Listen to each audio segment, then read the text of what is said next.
Hello, আমি আবার এসে গেলাম দীপিকা মজুমদার দত্ত তোমাদের কাছে আজকে একটা নতুন রান্নার ভিডিও নিয়ে। আজকে কি বলো তো, পাঁপড়। আমরা তো পাঁপড়ের তরকারি খাই, আমি তোমাদের দু রকম দেখিয়েছি, পাঁপড়ের পুর ভরে নিরামিষ দু রকম দেখিয়েছি। আজকে তোমার মাছ দিয়ে করব পাঁপড়ের একটা তরকারি। ওটার মধ্যে আম আছে, যেহেতু এখন কাঁচা আম, তাই কাঁচা আমটা আদা কাঁচা আম কুচিয়ে নিয়েছি, আদা রসুন খানিকটা আর কাঁচা লঙ্কাগুলো যেগুলো লাল হয়ে গেছে নিয়ে নিয়েছি। এইগুলোকে আমি পেস্ট করব, আর এর সাথে সর্ষে দিতে হবে, সর্ষে পাউডার বা সর্ষে যদি করো পেস্ট। আমি পেস্ট করব না, আমি সর্ষে পাউডার দিয়ে নেবো। এইগুলো দিয়ে এই যে পাঁপড়ের মধ্যে করব। বললাম আমি মাছ দিয়ে, এই যে একটা মাছের পিস ছিল, ওটাকে আমি নুন হলুদ দিয়ে সেদ্ধ করে নিয়ে কাটা বেছে রেখেছি। এইবার আমি এটা পেস্ট করে পাঁপড়ের মধ্যে পুর ভরে কী করে করছি দেখো। এই দেখো পেস্ট হয়ে গেছে। আর তোমাদের সাথে কথা বলতে বলতে আমি গ্যাস ধরিয়ে কড়া বসিয়ে তাতে সর্ষের তেল দিয়ে নিয়েছি। এইবার এটাতে তেল গরমও হয়ে গেছে, এটাতে এই পেস্টটা দিয়ে দেবো। এই যে পেস্টটা দিয়ে দিচ্ছি।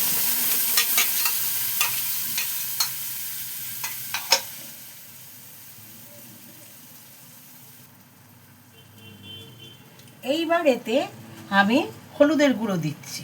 দেখো হলুদের গুঁড়ো দিয়ে নিচ্ছি, সামান্য শুকনো লঙ্কার গুঁড়ো, বেশি না, সামান্য শুকনো লঙ্কার গুঁড়ো দিলাম। আর আমি বলেছি সর্ষে দিলে একটু জিরের গুঁড়ো দিই, তাই আমি একটু জিরের গুঁড়ো দিলাম। এতে আন্দাজ মতো নুন দিয়ে দিচ্ছি। এই যে নুন দিয়ে দিলাম, সামান্য চিনির পাউডার দিয়ে দিলাম, বেশ খানিকটা সর্ষে পাউডার দিয়ে দিলাম। দিয়ে এবার এটা আমি নাড়াচাড়া করব, কষিয়ে নেব। এবার এই যে জারটা, মিক্সির জারটা ধুয়ে জলটা দিয়ে দিলাম। এবার এটা তেল ছাড়বে, কষাই, তারপরে এটার মধ্যে অবশ্য মাছও দিতে হবে। মাছটা যে কাটা ছাড়িয়ে রেখেছি ওটাকে দিয়ে ভাজতে হবে। আগে একটুখানি এটা কষিয়ে নিই। এর থেকে আমি খানিকটা পেস্ট তুলে রাখছি,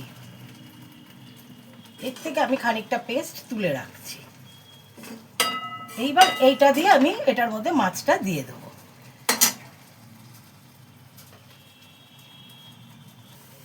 এইবার এতে আমি এই যে মাছের যে কাটা ছাড়িয়ে রেখেছিলাম এই মাছটা আমি দিয়ে দিই।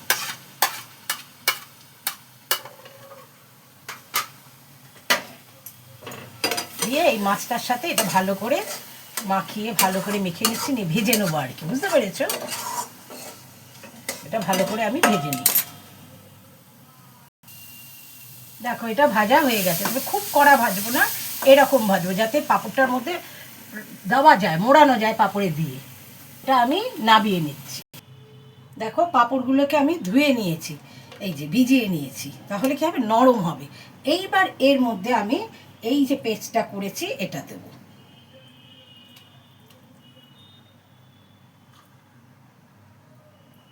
এই যে পেস্টটা দিয়ে দেবো। পাঁপড়ের সাইডে বেসন যে গুলে রেখেছিলাম এই বেসন গোলাটা দিয়ে দিচ্ছি, লাগিয়ে নিচ্ছি। যেরকম করে বাটার লাগায় ওরকম করে আমি আঙুল দিয়ে লাগিয়ে নিচ্ছি। এই দেখো,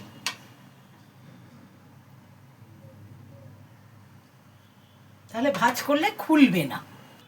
এই দেখো এবার এইভাবে আমি ফোল্ড করে নিচ্ছি। এই যে দেখেছো, একদম ফোল্ড করে নিয়েছি। এরকম করে আমি কয়েকটা করে নেব। একটা তোমাদের দেখিয়ে দিচ্ছি, এই যে এটা করলাম, দেখো দুটো করেছে, আরেকটা তোমাদের দেখিয়ে দিই। যে চারধারে আমি এটা লাগিয়ে নিচ্ছি বেসনের পেস্টটা নিয়ে, ওরকম পুরোটা না দিয়ে তোমরা লম্বা করেও দিতে পারো। এই যে লম্বা করে দিয়ে দিলে, লম্বা করে মাছের পুরটা দিয়ে দিলে। এইবার এটাকে আবার ভাঁজ করে নেবে। এই যে যেভাবে আমরা ভাঁজ করি সেভাবে আমরা এই যে ভাঁজ করে নিলাম, দেখো লেগে গেল। এইবার এটাকে মুড়িয়ে দেবে, তা না হলে না যে ভেতরে যে আমি দিয়েছি মাছটা সব বেরিয়ে যাবে। এটাকে এই যে এইভাবে বন্ধ করে দেবে। এক দিকটাও তাই।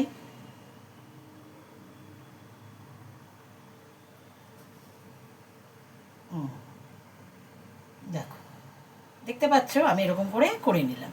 এরকম করে আমি আর দুটো করে নিচ্ছি।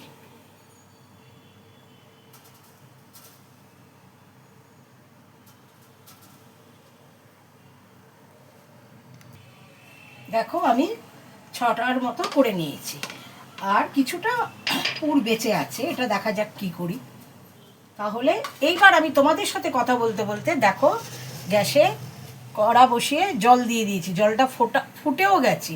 এইবার এর ওপরে এই যে এটাতে আমি সাদা তেল ব্রাশ করে দিয়েছি, ঝাঁঝরিটায় বসিয়ে দিলাম, দিয়ে আমি এটায় এইগুলো দিয়ে দেবো। তোমরা তেলেও ভাজতে পারো, আমি তেলে ভাজছি না, কারণ প্রচুর পাঁপড় তো তেল টানবে, যার জন্য আমি এরকম করেই করছি। এটা ভাপে নরম হবে, যেটা ভাপে নরম হবে। দেখো পরপর আমি বসিয়ে দিলাম, তেলে না ভেজে আমি এইভাবেই করছি। এবার এটাতে একটা থালা দিয়ে ঢাকা চাপা দিয়ে দেবো। দেখো ঢাকা চাপা দিয়ে দিয়েছি, এবার এটা 5 মিনিটের জন্য স্টিম হোক। এই দেখো একটু করে উল্টে দিচ্ছি।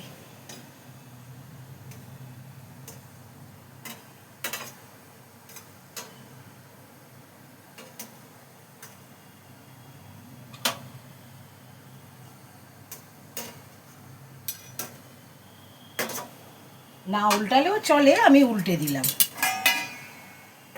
আর কয়েকটা মিনিট, 2 মিনিটের মতো করলেই হয়ে যাবে।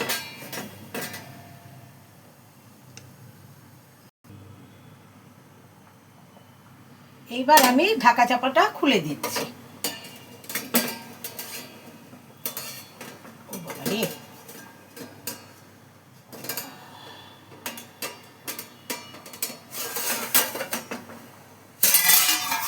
দেখো হয়ে গেছে। এইবার আমি এটাকে নামিয়ে বের করে তোমাদের দেখাচ্ছি। এই দেখো এগুলো এরকম হয়েছে। এবার এটাকে আমি কেটে নেবো। এই যে দেখো দুটো, একটা কেটেছি, এই যে দেখেছো। এইভাবে লম্বা লম্বা করেও করতে পারো, আবার ছোট ছোট করেও করতে পারো, এটা হচ্ছে তোমাদের ওপর নির্ভর। আমি যেমনি কেটে নিচ্ছি, মাঝখান দিয়ে কেটে নিচ্ছি, নিয়ে এই যে ছোট ছোট হলো।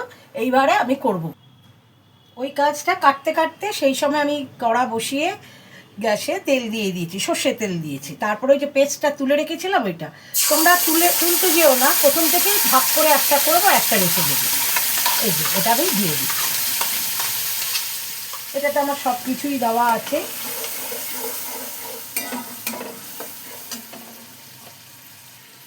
এটার মধ্যে আমি একটু শেজওয়ান সস দিয়ে দিচ্ছি। এই যে কেন, এটা বেশ টক টক হয়েছে তো, টকের সাথে এটা বেশ একটু ঝাল ঝাল হবে। আর ওটার মধ্যে একটু মিষ্টি দিয়েছি, পুরটা বেশ মিষ্টি মিষ্টি লাগবে, খেতে ভালো লাগবে। আবার এটাও বেশ এরকম হবে, যার জন্য আমি এটা শেজওয়ানের গন্ধটাও ভালো, আমের সাথে ভালো যায়, তাই দিয়ে দিই। এইবার এটার মধ্যে এই যে যেই পুরটা বেঁচে ছিল সেই পুরটা দিয়ে দিলাম। পুরটা দিলে খেতে ভালো লাগবে।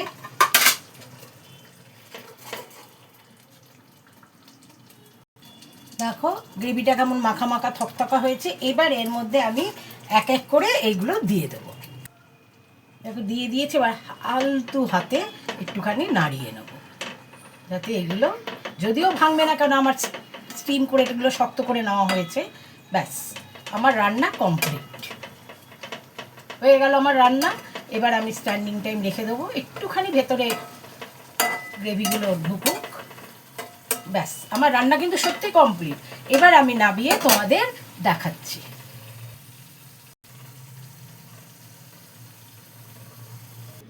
দেখো হয়ে গেছে। গ্রেভিটা করতে যতটুকু লাগলো, এছাড়া কোনো ইয়ে নেই। আর পাঁপড় দিয়ে বেশিক্ষণ নাড়াচাড়া করবে না বা ফোটাবে না, তাহলে পাঁপড়গুলো আবার খুলে যেতে পারি। যাই হোক, তোমরা এরকম করে করে খেয়ে আমাকে বলো কেমন লাগলো। আর আমার এটা দেখে লাইক কমেন্টস দিতে ভুলো না। রান্নাটা তোমাদের যাদের চেনা তাদেরকে শেয়ার করে দিও। তাহলে আমি এখন রাখি। Bye, take care.